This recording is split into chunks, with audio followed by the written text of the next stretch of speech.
my name's Lance and welcome to Bundy Bear's Shed. Well, Sunday morning, it's, what time is it? It must be 6 o'clock-ish. Where'd I hide my phone? 6:06 in the morning, so I've been up the shed here buggering around. Haven't been up here too long. Usually I come up the shed here, then everyone sends messages, so I answer a few messages to start with. But look, we had 11 mils of rain last night, so it's nice this morning. I slashed the paddock with the little 135, not this week, gone the week before, and with the warm days and that we've been having, high 20s, 30s, well, the paddock was starting to brown off a little bit, so 10 mils of rain's okay. I watered the backyard with our firefighting thing last night just to help it out. It was looking a bit bedraggled as well, so 10 or 11 mils of rain on top of that, and just great. Just my mate Rick, down at Pomona, he had 30 mil overnight. He was just messaging me, so look, that's a good thing. Pardon me. I'm getting ready to do some more filming on the engine here. I've got the block here, and I've got the 4-inch angle grinder with the wire brush on to clean gasket surfaces and all that sort of stuff off this morning before we film. And in doing a restoration like this, God, the cleaning parts takes bloody forever. Yeah, it seems like it takes a long time. So I've still got my bloody specs on. So the yeah, it takes for ages, and yeah, so probably the first half of the day will be that. Then yeah, just cleaning gaskets and bugging around, and hopefully I can set it up. And I'm going to set it up in the press, and I've done a check on the press the liners in, and pardon me, the press travel is about 1 inch from going the full distance with the air pump on. So what I think I'll do with it is put a bit of oil in that round the line and get it ready. We don't have dry ice in that here, which we could shrink the liners and heat the block and all that sort of thing, but in the past we've pressed them in and they've worked okay, so we'll do that. The block's cleaned up nicely. On the thrust side of the block there's just a slight little mark there where I don't know, it's on the number 2, and yeah, you can just feel a slight little detent in it. So normally when you pull a liner out you wouldn't hone it or anything like that, but I'm just going to do a really quick hone, just up and down, and just to make sure that's not going to affect us later on.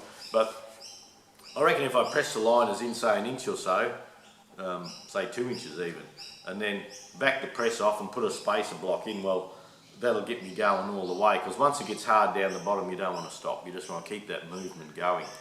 And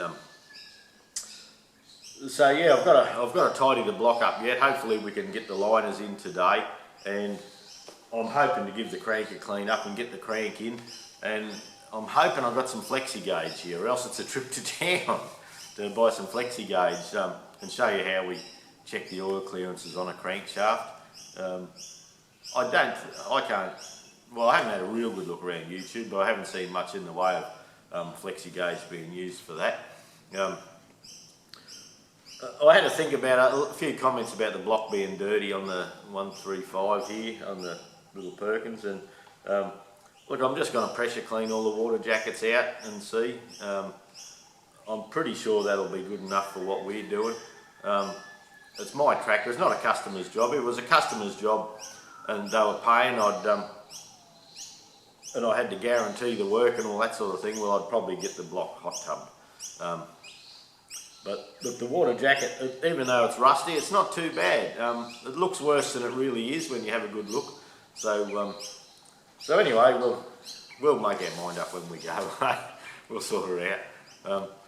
I've got the new valve train kit here for the head, but I have to set the head up in the milling machine yet. And I'm just going to try and set up a fly cutter and just skim the top of it a little bit, just to tidy up. Probably doesn't need it all that much. The valve train kit, instead of the old dusty valves, we've got the new valves to go in, so that's a good thing.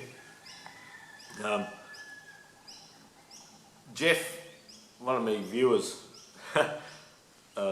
Jeff's put a little Massey, a V8 in a Massey, and he noticed a picture of my, in passing the other day, a bit of the Gantry here, so he's asked for a look at that. So I'll have room for that in this stew.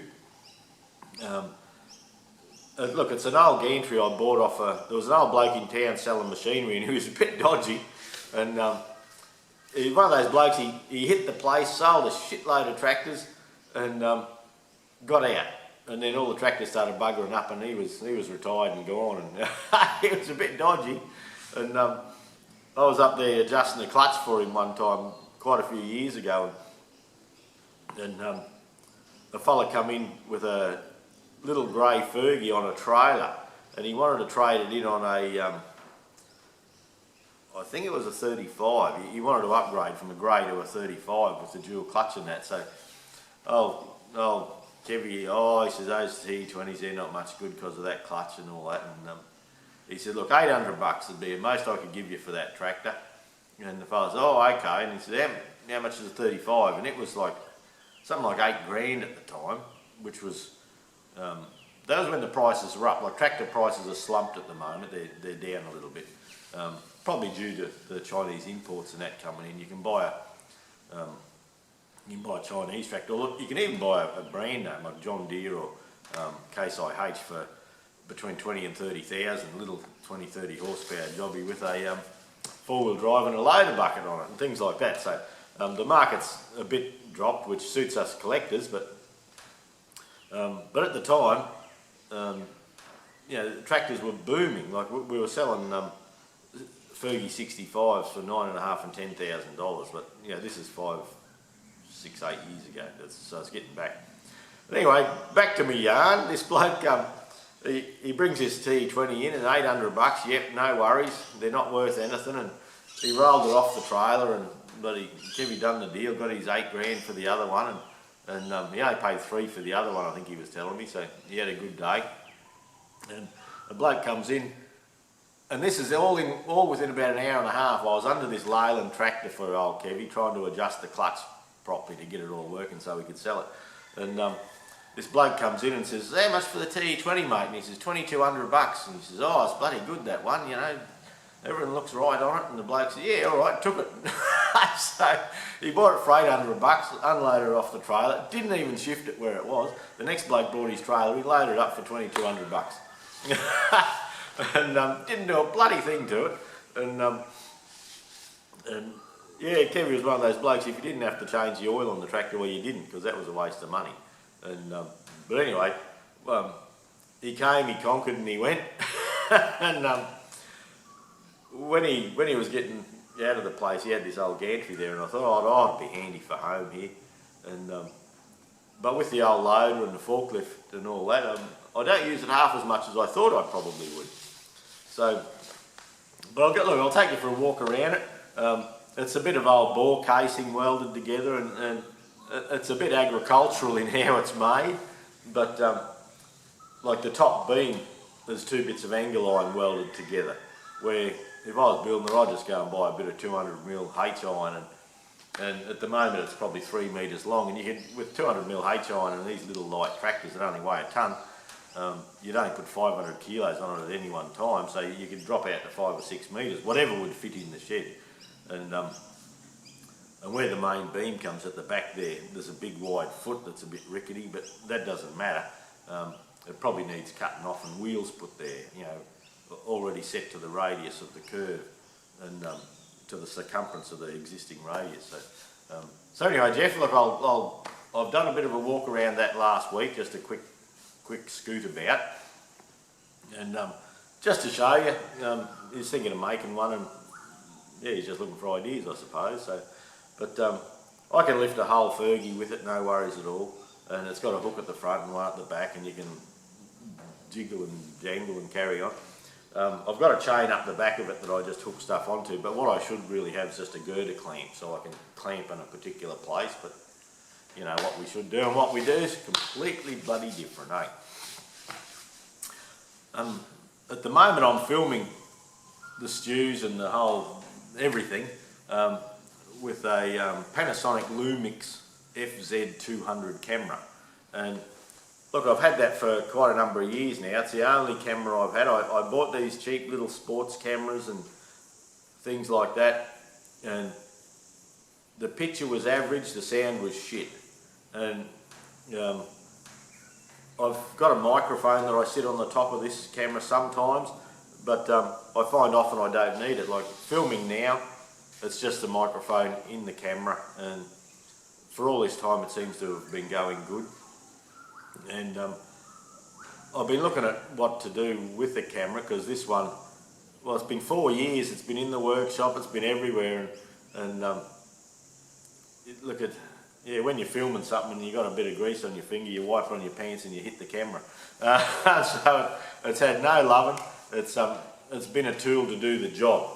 So, but anyway, last weekend, you have your camera, then your normal shutter button, you have a zoom there, and yeah, it's got a neutral, and when you press it to zoom or wide angle, whatever, it springs back. But recently, last weekend, the spring buggered up, and so I'd think I was filming, and if I didn't have it right in the neutral properly, I'd have a look on the monitor and I'll be zoomed right into here.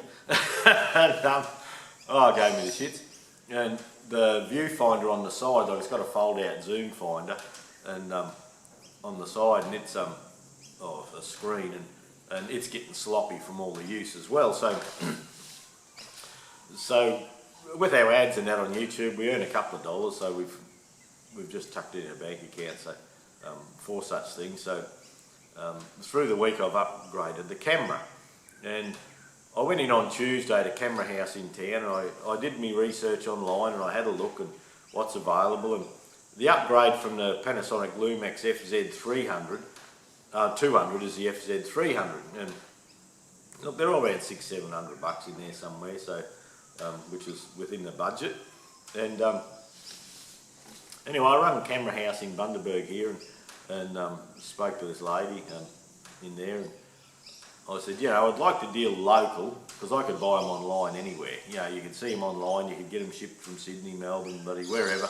And but I said, no, I'll go downtown, and I spoke to her, and I said, what's your bread and butter cameras? What's the camera that does best for you, that you can fix if you need to? And if I have a problem, I can come and see you, and all that sort of thing. And that's where I bought this camera, actually. But she says, oh, it's a Nikon. And so we had a look at the Nikon range, and I've bought a Nikon P900, and the P900's got this terrific zoom on it, which is probably handy for me, but I'm looking for clear zoom. It'll do micros and macros and all that sort of thing. I just put it on auto and press the button, really. I don't know what I'm doing. If I can press the button and get a video out of it, I'm laughing. So it's been out a little while, this camera. It doesn't film in 4K, but it does good HD stuff, and that's fine. Yeah, well, we've been doing just HD 1080. Well, most of my videos are HD 1080, and YouTube drops it down. Like if you're in a reception area and you don't want to use it on your mobile usage, say you don't want to use it, you can actually choose to have a lesser quality video. And I've played with HD and the other ones, and most of the time I can't pick much bloody difference. But anyway, it doesn't do 4K, so they're saying, but I don't care if it does or it doesn't. And so anyway, I looked online, found this camera. They got them on special, $6.99 I think it is, or something like that. And off I goes down to Camera House. And yeah, look, we had to talk about cameras, and I said, right, I'd like to buy that camera. Have you got one here? Oh no, we'll have one up in a couple of days. And I said, oh, okay, don't you stock them here? Because I'm looking around this shop, and it had accessories and microphones and drones, full of bloody drones. And I said, I'd like it for next weekend, and this is Tuesday.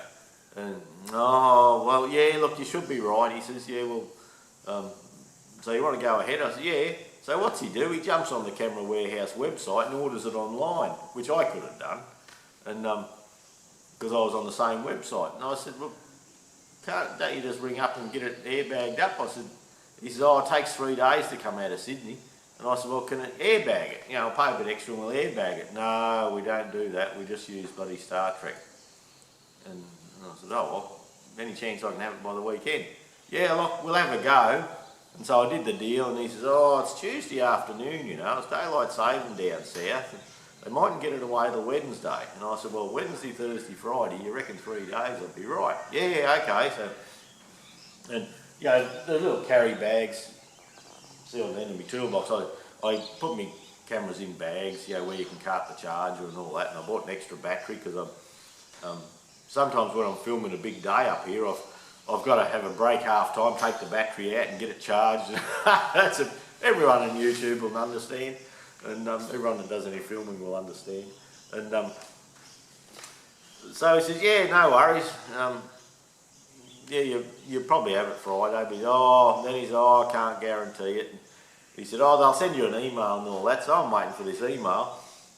Well, Friday, I get an email from Sydney. Yeah, the camera left Friday after lunch there sometime. So bloody hopeless. So, but that's how the world's going, isn't it? I suppose. Like, I remember walking into the camera shop years ago, and there was bloody cameras in the front window. There was glass displays with cameras and all that. And I could have went to Harvey Norman and bought one and walked out with it. I could have went to, the Good Guys or something like that. And I thought, no, I'll go to the camera people, you know, that know stuff. But yeah, it's just a shop front for a Sydney store, I reckon. But anyway, we got this camera coming, so this one isn't dead yet, and it's still working. But I'm a bit worried that if the springs bugger up completely, that'll be halfway through filming something, and yeah, it'll shit itself.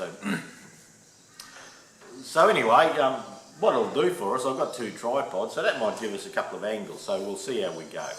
So. Another thing I've got to show you, I bought some new splitting stands. Like, I made that splitting stand, and there's some bought ones you can buy, and I bought some. So I'll just whiz around and I'll show you some of them. Well, this is our new splitting stands. They're a Sparex product. I actually bought this through Steiner in the USA. It just worked out better with freight and all for me. They're rated at 5 tonne, and in Australia they're not allowed to sell them. Now I had to import this. Sparex and them, they did have them for sale in Australia, and the European standard for a 5 tonne splitting stand is it has to be tested to double the weight. Well, in Australia, it has to be 4 times the weight, and the manufacturers didn't want to bring them into Australia and then pay for retesting and certification in Australia. So to get one out of Sparex, they would bring me one in as long as I signed a thing saying I wasn't going to sell it to the general public. It was just for my own use, and I didn't have employees and all that sort of thing. So, pardon me. It's got a rail that's, look, it'll be 3 metres, 10, 12 feet, and it's an angle iron rail. And so how arsey I got, that grey stand in the middle is the one I made a little while ago, and that one there fits in the railing just as good as the Sparex ones. So how arsey is that, eh? Yeah, it just comes in, and that's an adapter for the others, and yeah, so it'll just roll up and down the rail nicely on those bearings, so that's a good thing.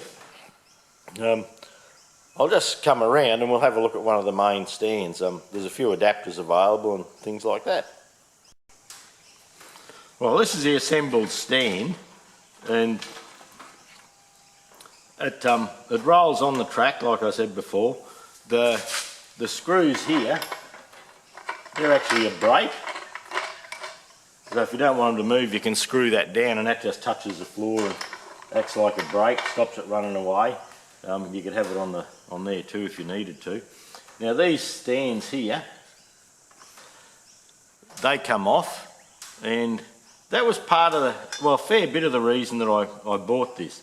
Is if I put a Fergie gearbox or something like that on, coming over the top here like that, that gives me a chance to make specific brackets and adapters for it. And I hadn't thought of doing that before, but for the John Deeres that bolt up, there's two big bolts on the side of the bell housing to do a clutch split. I can actually make a couple of taller ones of these to come up to the John Deeres, and away we go. Now, in the top there, that's a big chunk of rubber. So when you put it up under a tractor, it doesn't slip. Where the stand I've made over the back there, it's just a flat bit, and I was actually thinking of putting a piece of wood, there.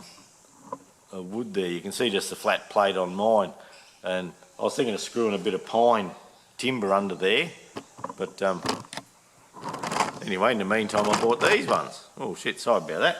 And another thing with this is it's got adapters. Now I can,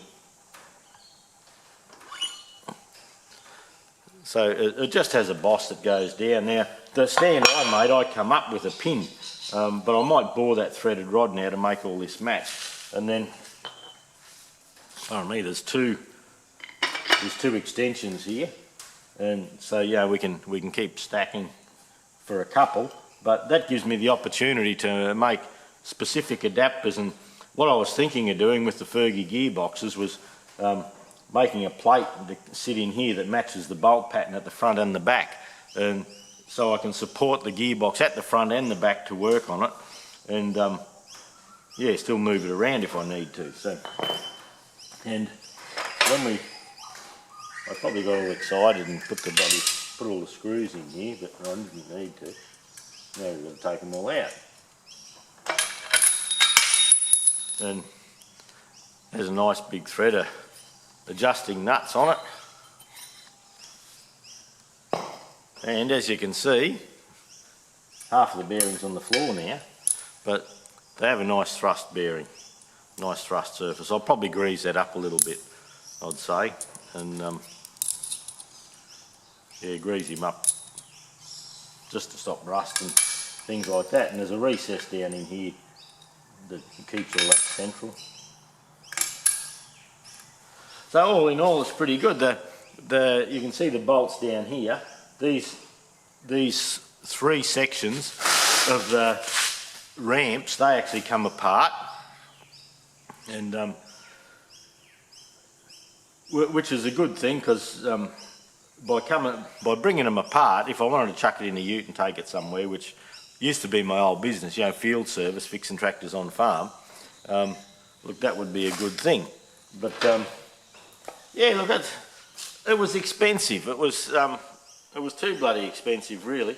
And by the time we brought it in,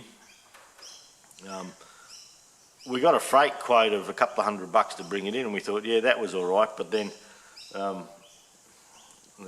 stuff happened, and the freight ended up being about $680 to bring it in, which was more than we expected. But anyway, that's just how it goes. We'd committed to buying it, so we stayed with it, but we got shafted a bit on the freight, but that's just how it was.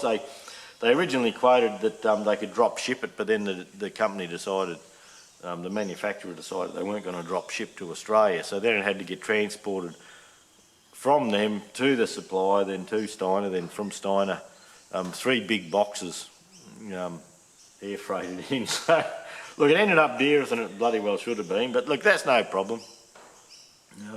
I've got it now. I had stuff like that before when I had the workshop, and when I sold the workshop it all went, and I built that one, and look, that's okay. The grey one, where am I? The grey one, it's a good thing. I can still adapt it, so you never got too much of this stuff. And but with this other stand, I just thought, well, it's well designed. It saved me making it, and but anyway, it would have been bloody sight cheaper to make it, but then I want to fix tractors. I don't want to make shit like that at the moment, so so we'll just see how we go. So there you go. That's something new to the shop. Yeah, these look like they've been sort of cast. Really, it's got a rough cast finish there, but But anyway, they're not allowed to be sold in Australia to the general public, but you can get them out of England and America and things like that, and that's what I chose to do. So that's it, show and tell. Well, we've got the Fergie here. I've got her on a Gantry, and Jeff was asking me last week could he have a bit of a look at the Gantry. He's thinking of making one. So the Gantry, this one looks like it's been made out of bits and pieces. I bought it off a fella I knew. There's a weld here, looks like bore casing to me, 6-inch bore casing, but it wouldn't matter what size that was. You know, if you went 100 by 100 box, that'd be plenty, I'd reckon. Now, it's got these big long feet on it. They could come back to be half the size. I find those feet get in the way all the time. And then when we go up the top, we just have a plate bolted on, welded on up there, and the top section unbolts with a little strut there. And then we have this radius here. And then on the radius we have a hook, an eye under there, another couple of eyes for holding on to bits and pieces. So that goes across, and look, I suppose we'd have 3 metres between the legs. But then the handy part, oh, it's going to wash out a little bit, but the handy part is I can have an endless chain there, but whoever made this, whoop, I nearly fell over my flywheel. Whoever made this welded 2 pieces of angle iron together to come back out of there to put a monkey on for an endless chain. And look, that's a great idea, but if I was doing it again, I'd just have a bloody great big heap of H iron there. And then coming down the back, again, there's another leg, and it has a foot on it there too. Now that foot can be radiused around out of the way or slid back into where we need it, but that's a bugger to shift around. So if I was going to modify this, I'd have caster wheels set at the radius of the pivot, and so we could move that easy because it is quite hard to shift. And this piece of chain there you see, that's just if I want to put something there, and I can sling it along from the monkey there. I can lift something, leave it hanging on that chain, then move the monkey along and do another lift. So look, it is a handy thing for sure. That radius sits out the front, and that bolt there, that's what the whole beam pivots on. So the weight of whatever you have on the beam is always on the gantry, on the main frame of the gantry there. And look, it's a good thing. I find having the gantry, I don't use this front beam much, but just about everything is on that back beam where the monkey is. I use that all the time. And with that bar hanging out the back there with the monkey on it, that makes this unit quite stable. So that's why these feet could be a lot smaller. I find in the shed, just those feet are just a pain in the bum. I'd cut them back to, say, 2 foot each side, where at the moment that's probably 1200 out each side. And it's just too big. You're always bumping into it. It's a bloody nuisance. And up on here, someone put this here one time, and that's just a, I'll see if I can bring that around.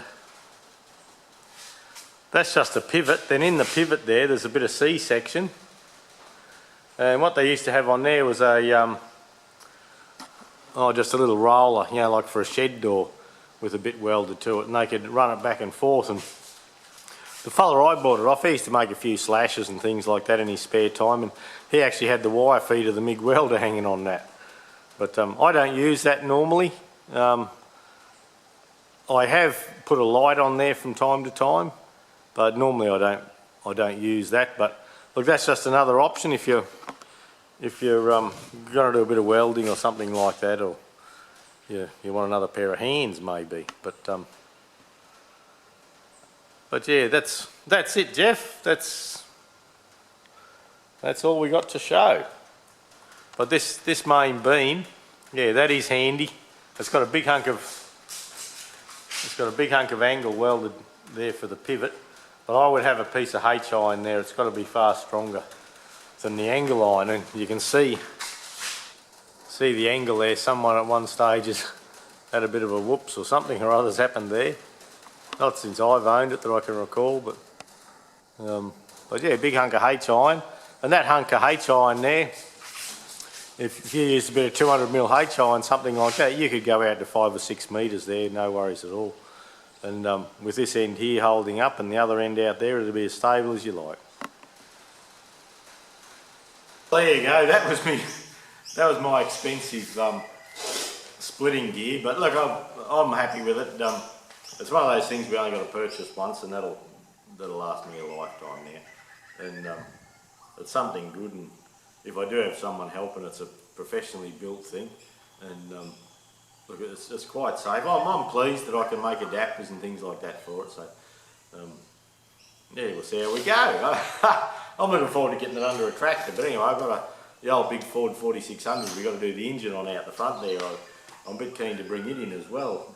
That'll be a good thing to use it on. But anyway, we've got 135 gearboxes and diffs and axles, and with the stands, I was actually wondering about making an adapter to come up under a Fergie axle, because I'm always doing Fergie axles and you know, trumpet housings and things like that.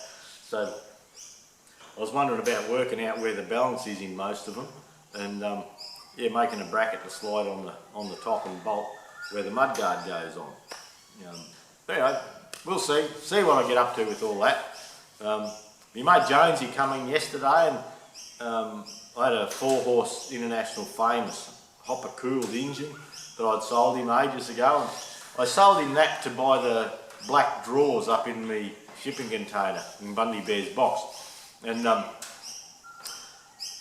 anyway, he's had the valves and that done, and he had where the butterfly shaft was a bit pitted, so we had that bored 40 thou. So yesterday we had a cupper and a yarn, and it took half a day, and we made a butterfly and a butterfly shaft and a fair bit of talking. But I also did a Zenith 24T up for a fella, for a customer, and that went out last week. I've just been, yesterday afternoon late, I've been bead blasting top covers off 24T carbies. I've got a couple now, and I'm going to, through the week, you know, of an evening, sometimes you feel like getting out the shed and just doing a bit, so I've got that fixture I made for rebushing them, so I'm going to try and get ahead of the game a bit, because sometimes when someone drops a carbie in for you to, for me to refurbish and, you know, rebush and do all the things, well, that's when you're busy, you've got stuff going on, you think, buddy, you know, if I only just had a top ready, I could just pop that on and away we go. So I'm going to actually try and get a few tops rebushed, ready to go. I don't sell them as separate units. I'm looking for carbie parts. So anywhere in Australia, if they've got 24T or 28G, any old tractor carbie parts they don't want, I'd love them. I'm just trying to work out a bit of a system, and with the Fergies, I'm hoping to have a fully reconditioned carbie sitting on the shelf, and then if you send your carbie to me, I can strip it down, and if you need a float and something or other else, I can say, well, yeah, you need this and that and that and that, quote on the parts, and if you're right to do the exchange, we'll say, yeah, that exchange will be $200 or whatever it might be. I do a set, you can see daylight through there, the housing's warped. I normally charge $110, and that includes GST, and that does all the machining on the carbie. That's rebush it if it needs it, and that's the entire labour content of doing the carbie, and that's strip it, evaluate it, bead blast it, machine what's needed. You know, if it needs surfacing across here, these are always bent. We mill that, and that's plus parts, and the carbie kit's $50, so it puts you at 160 to start with. The one the other day, the little choke rod was buggered, so we had to put a new one and a float and a couple of things like that. So So yeah, if the customer's agreeable, they can either take an exchange one, and then I'll work on theirs, and that gives us quick turnaround for our customers. And if they'd prefer theirs to be done up, well, it'll take a little bit longer, but the price will be the same. So anyway, that's what we're working on with the carbies. That's a through the week job. I try not to do that weekends because I got stuff to do here in Bundy Bear's shed, and that's a through the week job. But anyway, I've got a tractor block to clean up and all that. So look, that's it for this week. Thanks for dropping by. Like, subscribe, comment, and all that sort of stuff. And yeah, I'll get on to cleaning parts. Which where's the bloody apprentice when you want one? Old Kelly dog. I need to dip her tail in a bit of Kero and have a bit of a scout around, I think. But anyway, look, that's it. Thanks again for watching. We'll catch you up next week, eh?